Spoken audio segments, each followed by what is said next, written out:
পরবর্তী ভিডিও পাওয়ার জন্য চ্যানেলটাকে সাবস্ক্রাইব করুন। সদ্য বিয়ে হওয়া বাসরাতে নিজের বরের জায়গায় ভার্সিটির প্রফেসর মি আদার খানকে দেখে রীতিমতো 404 ভোল্টেজের ঝটকা খেয়ে থম মেরে বসে রয়েছে আলো। সে হয়তো স্বপ্নেও ভাবতে পারেনি এমন কিছু দেখবে। মেয়েটাকে দেখে মনে হচ্ছে তার সামনে মানুষ নয়, বরং কোনো যমদূত দাঁড়িয়ে আছে। একটু নড়লেই খপ করে তার ছোট দেহ থেকে প্রাণ পাখিটি বের করে নিয়ে যাবে। এসির মধ্যে তর করে কাঁপছে মেয়েটা, গলা শুকিয়ে কাঠ হয়ে এসেছে, বারবার শুকনো ঢোক গিলছে। বরং মনে মনে ভাবছে, কেন যে না দেখে বিয়ে করতে গেল।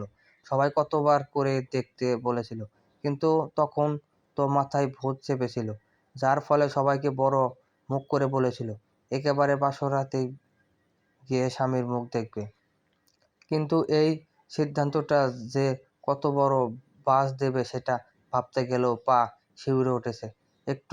শুধু একটু যদি সে টের পেত, তাহলে বাস্তবে বিয়ে করা তো দূরে থাক, কল্পনাতেও এই উদ্ভোগটাতে বিয়ে করতো না। আলো আর সহ্য করতে না পেরে গলা ফাটিয়ে দিল এক চিৎকার। আয়া মায়া, এই মেয়ে, এমন ঘাড়ুনির মতো চেঁচামেচি করছো কেন? মুখ বন্ধ রাখো, না হলে এক থাপ্পড়ে রুম থেকে বের করে দেব। বেয়াদব মেয়ে। ধমক খেয়ে চুপসে গেছে বেচারি, কিন্তু মাথায় একটা কথা কিছুতেই ঢুকছে না। সে এর আগে ঘাড় নামছে শুনেছে, কিন্তু ঘাড়ানিটা তা আবার কোন অঞ্চলের ভাষা? আলো কিছু বলার জন্য মুখ খুলতে যাবে, তার আগেই আদার খান গভীর কণ্ঠে বলে উঠল, কেউ একজন বলেছিল তার মামার ছেলের বন্ধুর কাজিনের মেয়ে বড় বোনের বিয়েতে আসছে। তা মিস কালো, আপনি এখানে কি করছেন? আপনার তো অন্যর বিয়েতে থাকার কথা ছিল, রাইট? আলোক্ষণ কি জবাব দেবে কিছু বুঝতে পারছে না। তার মিথ্য বলার পর এভাবে হাতে নাতে ধরা পড়বে সেটা বুঝতে পারেনি। আলো মাথা নিচু করে আমতা আমতা করে কিছু বলার চেষ্টা করলো। মানে আসলে স্যার, হয়েছেটা কি? মানে না, আসলে আপনার কাছেই রাখুন মিস কালো। আলোকে পুরোপুরি কথা শেষ করতে না দিয়ে তার কথার মাঝেই আদার খান ফোলন কাটে। সেটা শুনে মেয়েটি চোখ মুখ কুঁচকে বলে উঠল, দেখুন স্যার, মানছি আমি মিথ্যে বলেছি, তার পেছনে অবশ্য কিছু কারণ রয়েছে। আর আমার নাম মিস কালো নয়, আলো রহমান রীতা। আলো না, কালো। I don't care. আমি না হয় বিয়ের আগে তোমাকে দেখিনি, বাট তুমি নিশ্চয়ই আমাকে দেখেছো। তাইলে এই বিয়েতে রাজি হলে কেন? জানতে না আমি তোমার শিক্ষক, নাকি জেনে শুনে এমন করেছো? আমি যদি জানতাম আমার বিয়ে যার সাথে হচ্ছে সে আপনি, তাইলে আপনাকে বিয়ে করা তো দূরে থাক, দরকার হলে সারা জীবন কুমারী থাকতাম, তবু আপনার মতো লোককে বিয়ে করতাম না। আলো মিনমিন করে কথাগুলো বলতে আর চোখে তাকায় তার বর রূপে বদমেজাজি স্যারের দিকে। আদার খান কিছু সময় গভীর মুখে আলোকে পর্যবেক্ষণ করে ওয়াশরুমে চলে যায়। পরনের সাদা শেরওয়ানি খুলে ছুঁড়ে মেরে ঝর্ণা ছেড়ে দিয়ে পানির নিচে দাঁড়িয়ে থাকা চুল দুহাতে মুছতে ধরল। মাথায় তার দাউ দাউ করে আগুন জ্বলছে।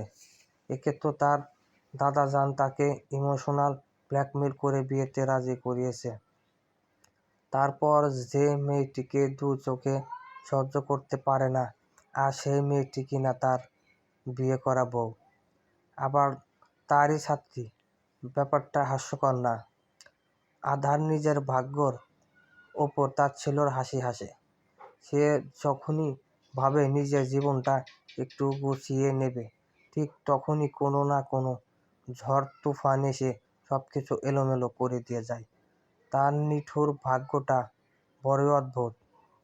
যেটা চায় না সেটাই পায়, আর যেটা খুব করে চায় সেটাই হারিয়ে যায়। তার একাকিত্ব জীবন থেকে আদার এসব ভেবে শব্দ করে দীর্ঘশ্বাস ছাড়ল। অতঃপর একটু সময় নিয়ে গোসল সেরে বেরিয়ে এলো। আলো নিজের মতো বকবক করতে করতে গলায় জড়ানো গহনাটি খুলতে ব্যস্ত। নিজের ভাগ্যকে দোষ দেবে নাকি নিজেকে দোষ দেবে বুঝতে পারল না। তবে দোষ তার নিজেরই। বিয়ে করবে বলে লাফাচ্ছিল সে। আর এখন বিয়ে করার পর সব লাফালাফি গাড়ির চাকার মতো পাম্পাচার হয়ে ফুস করে সব হাওয়া বেরিয়ে গেল, সাথে বিয়ে করার শখ। শালার কপাল আমার! কোথায় ভাবলাম বিয়ের পর লাল টুকটুকে স্বামীর সাথে বাচ্চা কাচ্চা নিয়ে সুখে শান্তিতে সংসার করব, ঘুরবো ফিরবো, শপিং করব, কোনো লেখাপড়ার ঝামেলা থাকবে না। কিন্তু না, তা আর হলো না। কই হলো? ঘাড়ে তো ওই বদমাইশ জাজি উজ্জুক শালা বুইড়া ছাড় জুটল। উফ, এখন ভার্সিটির মতো নিশ্চয়ই এখনো জীবনটা জ্বালিয়ে খাবে। ধুর ভাল লাগে না। আলো এইসব বিড়বিড় করে পেছন ফিরতেই ভূত দেখার মতো চমকে উঠে 2 পা পিছিয়ে যায়। তাড়াহুড়ো করার ফলে ড্রেসিং টেবিলের সঙ্গে ধাক্কা খেয়ে ধপাস করে চিত হয়ে ফ্লোরে পড়ে গেল। লজ্জায় মরি অবস্থা মেয়েটার। শেষে কি না বাসর ঘরে বরের সামনে চিপটাং! ইস, কি লজ্জার ব্যাপার স্যাপার! ধ্যাত! মেয়েটি মাথা নিচু করে ধীরে সুস্থে উঠে দাঁড়ায়। লজ্জায় পুরো চেহারা লাল স্ট্রবেরির মতো হয়ে আসে। মনে মনে নিজেকে ভয়ানক একটা গালি দিয়ে ভাবে, আচ্ছা, লোকটা কি সব কথা শুনে নিয়েছে তার? ইয়া আল্লাহ! যদি তাই হয় তাইলে তার কপালে আজ দুঃখ আছে। আলো সামনে তাকিয়ে দেখে আদার স্যার কুঁচকে তার দিকেই চেয়ে আছে। মুখের ভাষা ঠিক করো, নয়তো চড়িয়ে ঠিক করে দেব। অভ্যস্ত মেয়ে কোথাকার! একটা বলে আলোর পাশ কাটিয়ে ডিপ লাইট জ্বালিয়ে বিছানায় গিয়ে শুয়ে পড়ে মেয়েটা। স্যার নামক বরের দিকে একবারে আর চোখে তাকিয়ে মনে মনে বিড়বিড় করতে করতে নিজের কাজে মন দিল। শরীরের সব গহনা খুলে পরনে লাল টুকটুকে জামদানি শাড়িটাও টেনে হিঁচড়ে খুলে সোফায় রেখে দেয়। তার বাবা শাড়ি টাড়ি পরার অভ্যস্ত নেই। বিয়ের জন্য খুব শখ করে পার্লারে গিয়ে টানা 4 ঘন্টা ধরে সেজেছিল। উদ্দেশ্য ছিল নতুন বউয়ের মারাত্মক সৌন্দর্য দেখেই যেন বাসর ঘরে বর জ্ঞান হারায়। কিন্তু এখন বরকে দেখে নিজেই জ্ঞান হারিয়ে উল্টায় চলে যেতে ইচ্ছে করছে। লোকটা মাত্রাতিক সুদর্শন পুরুষ হলেও ওনার শরীরের রক্তের চেয়ে অহংকার জেদি বেশি। সরু নাকের ডগায় সব সময় ইগো লেগেই থাকে।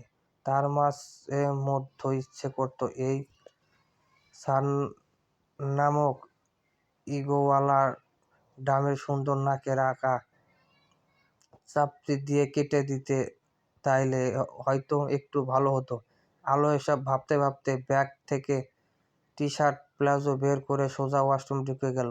তার আজ মন মেজাজ একটু ভালো নেই। কোথায় একটু মিষ্টি মিষ্টি কথা বলে তাকে বোঝাবে এই বিষয়টা মেনে নেওয়ার জন্য কিছু না, উল্টো তার বই চিল্লাফাল্লা করছে। এই জন্যই বলে অতি আশা করতে নেই, নাইলে এইভাবে মুখ থুবড়ে পড়তে হয়।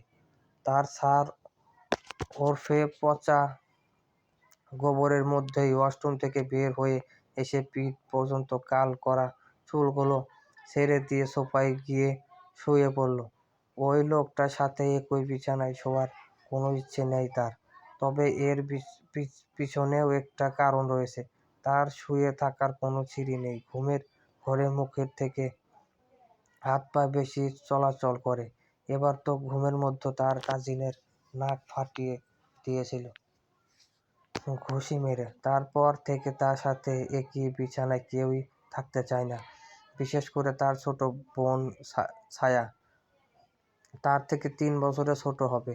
এইবার ছায়া ইন্টার ফার্স্ট ইয়ারে, আর সে অনার্স 3য় বর্ষের ছাত্রী। যৌথ পরিবারের খুব আদরের সন্তান সে। বড় মেয়ে হয়েও ভীষণ চঞ্চল। আর হবে না কেন? সবারই তো ভালোবাসায় নিজেকে সবসময় খোলা আকাশের মুক্ত পাখি ভেবে এসেছে। যেটা মন চায় সেটাই করে, আর যেটা করতে ইচ্ছে করবে না সেটা অন্যরা হাজারো বললেও করবে না। আফটার ওয়াল, সে নিজ মর্জিতে চলতে বেশি পছন্দ করে, আর এটাই আজ তার জীবনের কাল হয়ে দাঁড়ালো। ভবিষ্যতে আরও কি দেখতে হবে খোদা জানে। আলো এসব আকাশ পাতাল ভাবতে ভাবতে এক সময় ঘুমিয়ে যায়। হঠাৎ করে মাঝরাতে কিছু ধপাস করে পড়ে যাওয়ার শব্দে আঁধারে ঘুম ভেঙে গেল। সে তড়িঘড়ি করে উঠে বসল এবং আশেপাশে তাকিয়ে বোঝার চেষ্টা করলো কোথায় থেকে শব্দ এসেছে। ডিম লাইটের ঝাপসা আলোয় কিছুই স্পষ্ট দেখতে না পেয়ে বিছানা থেকে নেমে রুমের বড় লাইট অন করে দিল। ঠিক তখনই তার চোখ গেল দূরে সোফার নিচে সাদা লাইটসের মেঝেতে উপুর হয়ে বের ঘরে ঘুমিয়ে থাকা মেয়েটির দিকে। লাল প্লাজো হাঁটুর ওপর উঠেছে, সঙ্গে কালো টি-শার্টও কোমরের ওপর উঠে রয়েছে। ফলসম্পূর্ণ ফর্সা ঠোঁট, পা ও ধনুকের মতো বাঁকানো সাদা কোমর উন্মুক্ত হয়ে আছে। এই দৃশ্যটা দেখে কুঁচকে গেল আঁধারের। এত বড় দামড়ি মেয়ের ঘুমানোর স্টাইল দেখে অবাক না হয়ে আর পারল না। রীতিমতো তার হাসি পাচ্ছে। সোফা থেকে ফ্লোরে পড়ে গেছে, অথচ ঘুম ভাঙল না ম্যাডামের। আঁধার দীর্ঘশ্বাস ছেড়ে ধীরে পায়ে এগিয়ে এসে নিচে পড়ে থাকা রমণীর পাশে হাঁটু গেড়ে বসল। ঘুমন্ত মেয়েটির টি-শার্ট ও প্লাজো ঠিক করে দিতে চেয়েও কিছু একটা ভেবে উঠে দাঁড়াল। পেছনে ফিরে বিছানার পাশে থাকা টেবিলের ওপর থেকে পানি ভর্তি জগটা নিয়ে এসে সব পানি রমণীর মাথার ওপর ঠাস করে ঢেলে দিল। আচমকা এমন হওয়ায় মেয়েটি ভয় পেয়ে হুড়মুড় করে লাফ দিয়ে উঠে বসতে চেঁচিয়ে উঠল, বৃষ্টি বৃষ্টি বৃষ্টি, আমি ভিজে গেলাম বৃষ্টির পানিতে। পর মুহূর্তে ভাবলো বৃষ্টির পানি কই থেকে আসবে, সে তো রুমে শুয়ে আছে। তাইলে আলো মনে মনে এসব ভেবে এক হাতে মুখের পানি মুছে সামনে তাকাতেই ভরকে গেল। কিছুক্ষণ তাকিয়ে থেকে অবাক কণ্ঠে জিজ্ঞেস করলো, আপনি পানি কেন দিয়েছেন? নিচে পড়ে গিয়েছিলে, তাই উঠানোর জন্য ঘুম ভাঙালাম। স্যারের সোজাসাপটা উত্তর শুনে আলো আত্মমরক হতনির্বাক হয়ে গেল। একজন ঘুমন্ত মানুষকে জাগিয়ে তোলার জন্য কিনা ঘুমে পানি ছেড়ে মারবে, তাও এই মধ্যরাতে? এটা কোন ধরনের কথা চলবে?